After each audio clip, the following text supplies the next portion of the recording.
Welcome to Politent media. India పాకిస్తాన్కి సంబంధించి ఎక్కడ క్రికెట్ మ్యాచ్ జరిగినా ఎంత క్రేజ్ ఉంటుందో అందరికీ తెలుసు. అక్కడ టికెట్స్ ఇట్లా ప్రకటించిన వెంటనే 5 నిమిషాల్లో 3 నిమిషాల్లో కూడా ఎక్కడైనా ప్రపంచంలో ఎక్కడ కూడా ఈ రెండు టీంలు తలపడుతుంటే టికెట్స్ హాట్ కేక్లా అమ్ముడుపోతాయి. కానీ చాలా విచిత్రమైన పరిస్థితి ఈసారి మనకు ఏషియా కప్లో కనబడుతుంది. ఏషియా కప్లో ఈ నెల 14వ తేదీన అంటే ఆదివారం రోజు దుబాయ్లో భారత్ పాకిస్తాన్లు తలబడుతున్నాయి. చాలా రోజుల తర్వాత ఈ టీంలు కనబడుతున్న ఈ పోటీ పడుతున్న నేపథ్యంలో చాలా క్రేజ్ ఉంటుందని అందరూ భావించినప్పటికీ ఇక్కడ మాత్రం టికెట్లు ఇప్పటికీ స్టిల్ చాలా రోజులైంది, వారం రోజులైంది దాదాపు టికెట్లను ఓపెన్ చేసి అమ్మకాలు ప్రారంభించినప్పటికీ ఇక్కడ మాత్రం ఈ టికెట్లు ఇంకా అమ్ముడు పోతూనే ఉన్నాయి. ఇంకా కొంత దీనికి సంబంధించి సేల్ పెండింగ్ ఉందని చెప్పేసి అక్కడ అధికారులు చెప్తున్నారు. ఒక విచిత్రమైన విషయం ఏంటంటే ఎంత క్రేజ్ ఉంటుంది ఇతర దేశాల్లో మనకు సంబంధించి ఇండియన్ టీం వెళ్ళినప్పుడు. ఆస్ట్రేలియాలో వచ్చే నెల అక్టోబర్ 20 తారీఖు ఆ మధ్యలో 3 వన్‌డే మ్యాచ్‌లకు సంబంధించి ఒక సీరీస్ ఉంటుంది. దానికి సంబంధించిన టికెట్లు కేవలం 15 నిమిషాల్లో సేల్ అయిపోయినాయి.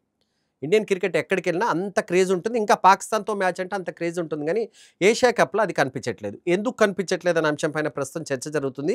దీనికి ఏషియా కప్ నిర్వాహకులను తప్పుపడుతున్నారు. ఎందుకంటే ఏషియా కప్ వాళ్ళు ఏం చేశారంటే ఒక నిబంధన, టికెట్లు ఒక మ్యాచ్‌కని అమ్మట్లేదు. బల్క్‌గా మీరు టికెట్లు కొనాలి. అంటే 4 మ్యాచ్‌లకు ఒకసారి కొనాలి.